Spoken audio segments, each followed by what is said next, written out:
6번째 이야기. 공부를 해야 하는 이유. 전담교사로 5학년 영어를 가르쳤을 때이다. 매주 영어 단어, 문장 숙제를 내주었다. 일반적으로 아이들은 담임 선생님 말은 비교적 잘 듣지만 일주일에 2~3번 만나는 전담 선생님 말은 잘 듣지 않는 편이다. 더구나 코로나로 인해 아이들이 매일 등교도 하지 않기에 숙제를 안 해오는 학생들이 더 많았다. 그래서 5학년 아이들에게 가장 먼저 모든 학생이 영어 숙제를 해온 반은 간식을 줄 거라고 말을 하고 영어 시간마다 숙제를 안 해온 아이들에게 숙제를 했는지 안 했는지를 물어봤다.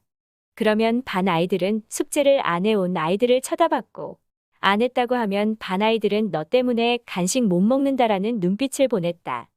그럼 숙제를 안 한 학생은 반 아이들에게 미안해하는 듯 하면서도 한편으로는 내가 숙제를 못한 게 왜 반 아이들에게 이렇게 미움을 받아야 하는 일이지?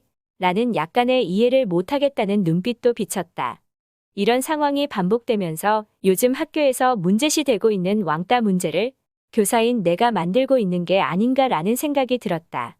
멘토 선생님께 이 상황에 대해서 이야기를 했더니 그렇게 말한 교사가 잘못하고 있는 것이라고 했다. 공부는 스스로 선택해서 하는 것이다. 교사는 학생들에게 왜 공부를 해야 하는지 동기부여를 해주고 선택은 학생들의 몫인 것이다. 난 동기부여는 하지 않고 마치 목마르지 않은 말을 시냇가에 끌고 와서 내가 억지로 물을 먹이려고 했던 꼴이다. 멘토 선생님 말씀을 듣고 반성을 한 후 일단 5학년 학생들에게 선생님이 숙제를 다 한 반에게 간식을 준다고 한 것은 잘못된 방법이었다고 말을 했다. 선생님이 협박 아닌 협박을 한 것 같다고 웃으면서 이야기를 하고 스스로 다 하는 반이 되면 좋겠다고 이야기를 했다. 그런 다음 영어 숙제를 열심히 해야 하는 이유에 대해서 이야기를 해주었다. 꼭 영어가 필요한 회사가 아니더라도 요즘은 일반 공사판에서도 기계에 영어가 쓰여 있는 경우가 많다. 영어를 전혀 모른다면 이게 위험한 기계인지 아닌지도 모르고 만졌다가 다칠 수도 있을 것이다. 요즘 우리가 일상생활에서 사용하는 물건에도 영어는 거의 들어가 있다. 이처럼 글로벌한 시대에서는 영어가 사용되는 곳이 많기 때문에 영어 공부를 해야 하는 것이라고 이야기를 해주었다.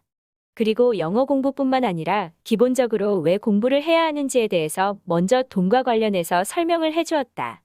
돈을 싫어하는 사람은 없다. 돈은 지금 당장의 나의 욕구를 충족시켜주기도 하지만 더 나은 미래에 나를 만들어주는 수단이기도 하다. 그래서 사람들은 큰 돈을 벌고 싶어하고 부자가 되고 싶어한다. 일반적으로 큰 돈을 벌기 위해서는 공부하고 노력을 해야 한다는 것에 대해서 이야기를 해주었다. 예를 들어 빵이 맛있는 빵집을 운영하는 사람이 있다고 하자. 빵이 맛있기 때문에 어느 정도의 일정한 수입은 있다. 그런데 이 주인이 더 많은 빵을 팔아 더 큰 돈을 벌고 싶은 마음이 생겼다. 그래서 맛뿐만 아니라 건강까지 챙길 수 있는 빵을 만들면 돈을 더 벌 수 있다는 생각에 영양 쪽 공부를 해서 맛있고 건강한 빵을 만들어 판매를 했더니 더 많은 빵들이 팔렸다. 또 가게에서만 빵을 판매하는 것을 떠나 인터넷으로도 빵을 판매할 수 있도록 온라인 쇼핑 쪽으로 공부를 해서 전국으로 그 빵을 판매했더니 원하는 대로 큰 돈을 벌게 되었다. 그 빵집 주인이 더 큰 돈을 벌기 위해 공부를 했기 때문에 그러한 결과를 얻을 수 있었던 것이다. 전에 성실함에 대해서 이야기를 했는데 어떤 아이가 자기는 복권 당첨돼서 커서 일 안 하고 살거라 성실하지 않아도 된다고 한 적이 있다. 이렇게 일확천금을 꿈꾸는 아이들도 있을 거라는 생각에 이 부분에 대해서는 이렇게 설명을 해주었다. 큰 돈을 벌 수 없는 평범한 사람들은 부동산, 주식, 도박 등 쉽게 큰 돈을 벌 수 있는 방법을 찾기 시작한다. 부동산, 주식, 도박 등 일단 도박은 불법이고 끝이 좋지 않다라는 것을 말해주었다. 다음으로 불법이 아닌 부동산, 주식에 대해서 이야기를 해주었다. 누가 옆에서 이 땅을 사라더라. 이 주식이 크게 오른다더라. 이렇게 주변 사람들에게 들은 정보만 듣고 투자를 하면 처음에는 잘 벌 수도 있겠지만 대부분 결국에는 잃게 되어 있다. 요 근래의 주식으로 돈을 번 사람들이 많다는 이야기를 들었다. 한 달이 건너서 들은 이야기인데 어떤 분이 정년퇴직을 하시고 집에만 있는 게 지루해서 오피스텔을 구했다고 한다. 퇴직 전처럼 오피스텔로 출퇴근을 했다는 것이다. 오피스텔에서 주식 공부를 열심히 해서 이번에 몇십억의 큰 돈을 벌었다는 이야기를 들었다. 주식장이 좋은 것도 있었겠지만 그 사람이 열심히 주식 공부를 했기 때문에 그렇게 엄청난 이익이 나올 수 있었을 것이라 이야기를 했다. 꼭 돈 때문에 공부를 해야 하는 것은 아니다. 사람은 다른 사람들과 교류를 하면서 살아가야 한다. 교류는 나와 수준이 비슷한 사람들과 하는 것이다. 내가 더 수준 높은 사람이 되려면 나보다 수준 높은 사람들과 교류를 해야 하는 것이다. 그러려면 공부를 해야 하는 것이다. 단순히 꼭 어디 학교를 다녀서 졸업장을 따는 공부가 아니라 책을 통해서도 일상에서 어떤 경험을 통해서 깨우치며 열심히 공부해야 한다고 했다. 사람은 이처럼 평생 공부하고 배우면서 살아가야 하는데 공부가 주업인 학생 때 공부하는 습관을 들이지 않으면 그 사람은 어른이 되어서도 공부를 할 수 없는 것이다.